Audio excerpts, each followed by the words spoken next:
If you thought that the end of the campaign season meant the end of Trump's long, meandering, absurd speeches, you would have been wrong.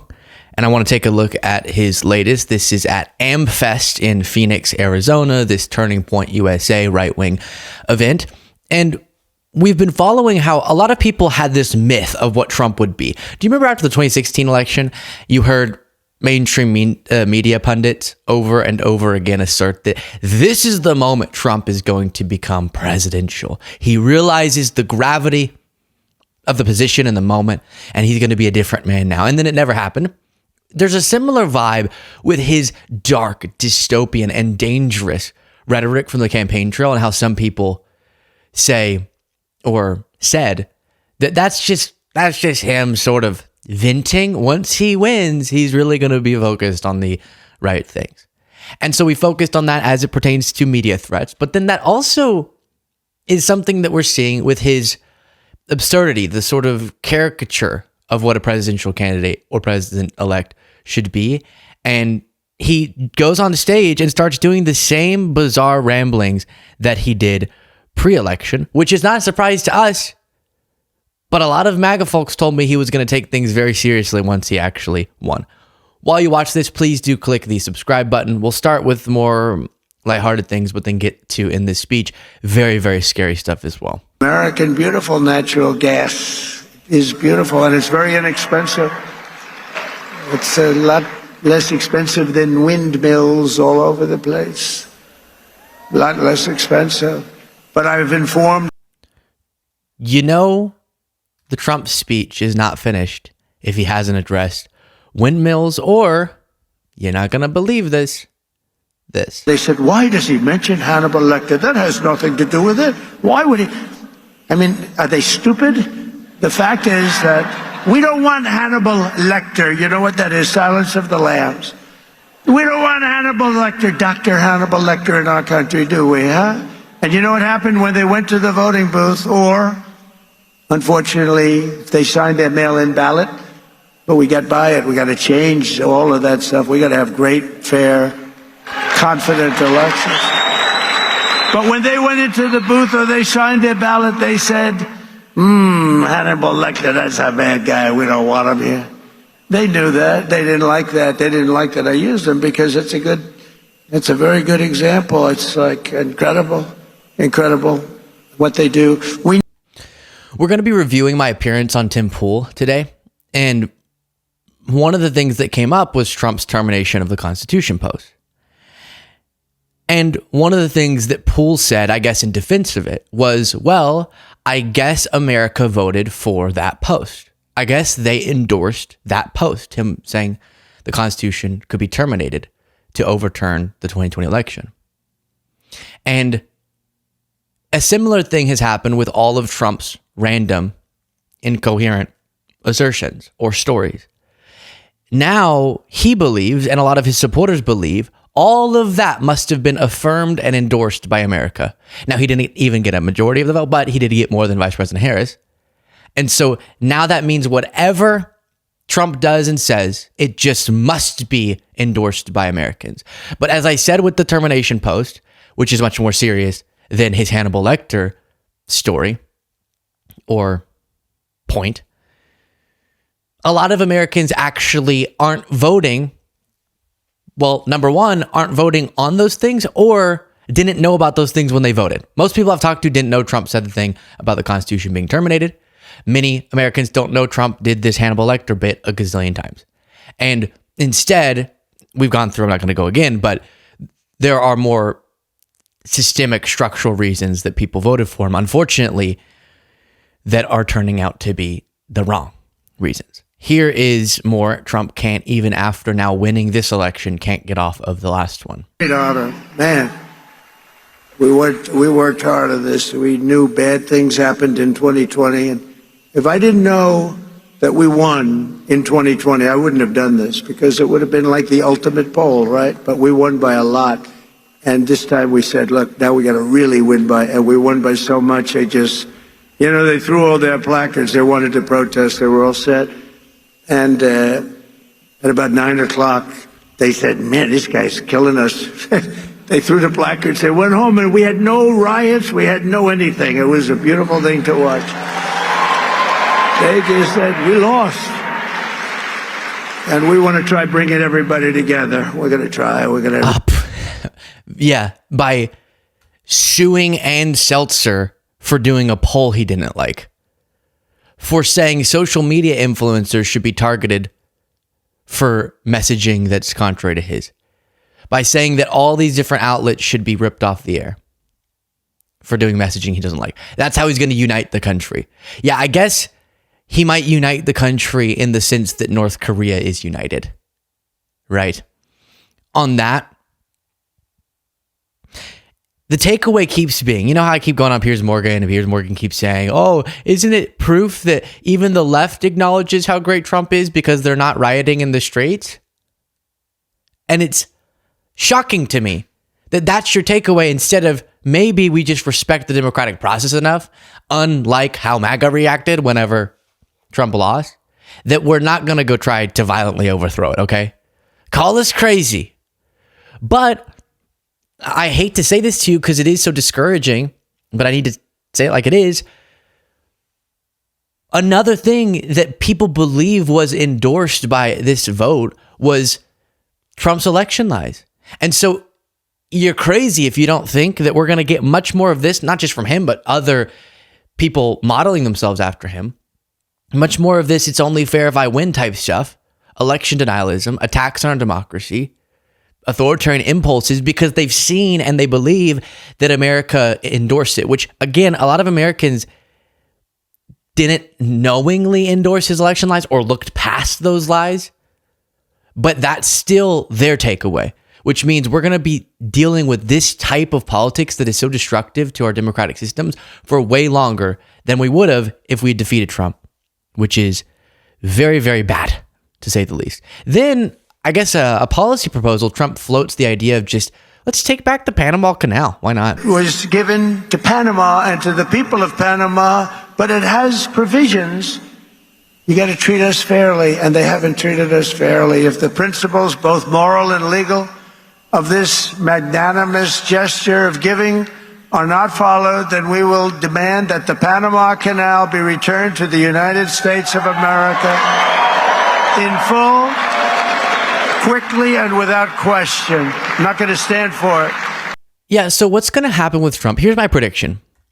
Maybe with how much he's talked about tariffs, he'll actually try some stuff, but potentially back off of it pretty quickly. But there's a pretty good chance with the tariff stuff, with this suggestion, he's going to propose a bunch of things. Nothing very significant, nothing meaningful is going to change, but he'll say that it did. Like how he posted saying he got all the concessions for Mexico he wanted after the tariff announcement. And then President Sheinbaum of Mexico said, what? No, you didn't. What are you talking about? That's not what we talked about on the phone call. But Trump was trying to get away with, this is just my speculation, maybe I don't have to even do the tariff stuff, which would spike prices, and he knows that privately, even though he says something otherwise publicly, because I already, just by threatening it, got all the concessions when nothing actually substantive happened. Same thing might be taking place here, where he's going to go around, make threats, pretend like things changed. Most of his followers won't really know or care. We'll just think he's super strong, accomplishing a bunch of stuff, and then he'll take credit for the economic situation that was handed to him by Biden Harris. That would be, while dishonest, the best political move for him. But maybe he'll actually try these policies, and then people will feel the negative impact of them. And that, while unfortunate, would be in line with what he campaigned on. Then you have this. Tariffs, I consider that to be the most beautiful word in the dictionary. But President McKinley was the president that was responsible for creating a vast sum of money in the United States that Teddy Roosevelt then spent. So let's say they were both excellent presidents, but McKinley did that, and that's one of the reasons that we're going to bring back the name of Mount McKinley, because I think he deserves it. Okay, so another bold announcement there. We're trying to document, but it's difficult. The amount of things he said he's going to do on day one, or the things he's going to do during his presidency. And if I can remember this, I'm sure we will. As we near the end of his 4 years, we'll definitely try to document just how many things he didn't do, or how many things he did the opposite of, because these announcements so often are just for the immediate applause, immediate response, or to get a headline, or because he's just kind of spitballing, but aren't attached to any serious agenda. Speaking of a lack of seriousness as it pertains to serious subjects, Trump will admit strangely about his defense secretary nominee, Pete Hegseth, all too often, the very justifiable reason that Hegseth was elected, which is, I saw him on TV and he talked about the military. Put him in charge. Forces, I have appointed Pete Hegseth to be our next Secretary of Defense. He's going to be great. You know, I've interviewed with him a lot on Fox, and all he ever wanted to talk about was the military, including when we were on. He'd talk about the military. He'd talk about how unfairly our soldiers were treated. Can I give a pardon to this one or that one who's treated so unfairly? They teach them to be fighting machines, and then when they fight, they want to put them in jail for 35 years. And he was very strong on that. That's all he wanted to talk about, really, and it just seems so natural to me. Plus, he had a great education, went to Princeton and Harvard, was a tremendous student, and he's a very vibrant, strong guy. I think he's going to be great. He's doing well, too. Was Hegseth the one on Fox News who, on air, destroyed his Harvard diploma? Because he was making the point that MAGA makes, which is that higher education has just become liberal propaganda. But then when advantageous, they cite that as the justification for someone becoming very, very powerful. A strange contradiction there. But also, he doesn't actually cite a track record, qualifications that would lead someone to go, yeah, that's obviously the defense secretary that I want to select. But instead just says, I interacted with him and saw him on Fox News a lot. And in my head, it made sense for him to be the most powerful person other than the president overseeing the military, because he would talk about the military a lot. He was really passionate about the military. So let's just throw him at the very top of it. Why not? Then you have on Robert F. Kennedy Jr. and on Trump's false assertions, or I should say more accurately, his cowardly assertions, because he won't actually assert it. He'll just float things, and then you're supposed to form the conclusion that is incorrect, that there's a connection between autism and vaccines. And to be our next Secretary of Health and Human Services, I decided, look, something's going on here. When you look at autism from 25 years ago, and you look at it now, something's going on, and I nominated Robert F. Kennedy Jr.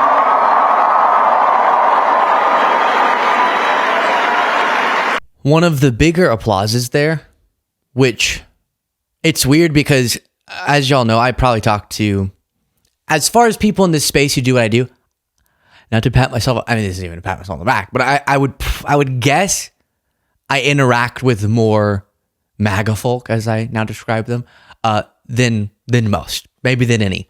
Constantly lately going all these different shows, interviewing different people, family, etc. And I do it to make sure that what I'm bringing you is a correct portrayal of what we're opposed to, right? Ideologically. And as I talk to more and more people, almost none of them are able to passionately defend Robert F. Kennedy Jr. Most of them go, I don't actually know much about the guy, but there's this energy about their support for him that I don't get. Whereas even if they're wrong, some of them will have a much more passionate, detailed defense of Trump, even if the gaps are gargantuous in the logic. But that doesn't exist in most of the conversations I have with MAGA about Robert F. Kennedy Jr. And when I press on him, they sort of just go, I don't really know that much. So why is there this fiery response for him? I don't really know. possibly just because the left gets upset about it, and that's their new barometer for what is good. If the left's upset, then must be good, whatever's happening that's upsetting the left. But remember, Trump is doing, as I said, an uninformed thing, but a cowardly thing, and a really dangerous thing, which could have horrific implications for millions and millions of particularly children in the United States, which is using the biggest megaphone on the planet that he has to not boldly and confidently assert something, but passively do it in a way that still makes the connection in people's heads. And I am certain if they go forward with this, with the questioning of vaccines rolling back of certain guidelines, we will see a spike in diseases that we otherwise had conquered. And we will see a decline that prompts that in vaccination rates among children. Even if Trump's official policy is not a war on vaccines, this type of rhetoric, whenever the defense of it is we're just wondering, we're just asking questions, we're just looking into it. Well, fine, but it's been looked into over and over and over and over and over and over and over again. We have an answer. Why won't you just go read up on it? But instead, you have to go investigate it in a way that's slanted towards a conclusion that you want, which is going to lead to so many more deaths. We saw it in RFK Jr.'s dealings in Samoa. We've seen it in communities that have had this sort of anti-vax propaganda spread in them. We saw it during COVID with the huge spike after the vaccine was introduced. More Democrats were getting it, and the huge spike comparatively in Republican deaths, where so many more were dying compared to Democrats because of that lack of vaccinations. And it's not a joke. These are people's lives, and people do get confused whenever someone who you'd think, well, the president-elect must have inside information. Why is he saying this? Even though it's been so thoroughly researched. And it's not legitimate to make such a connection. And then as to the increase in autism rates, we've discussed it more in the past, but you have a lot of it to do with us understanding autism more. So more people are being identified as having autism, even if the actual underlying rate, the reality of it isn't going up. And then on top of that, older age of becoming parents on average, and numerous other factors that are being looked into. There could be a connection there, but one that we know there's not because of how much it's been researched is vaccines. But they still float it, and it's going to hurt people. Tell me your thoughts in the comments. First, sort of full form, well, not so much, but this style of speech since the election. And you can get the bonus show, support the work we do by clicking that join button below.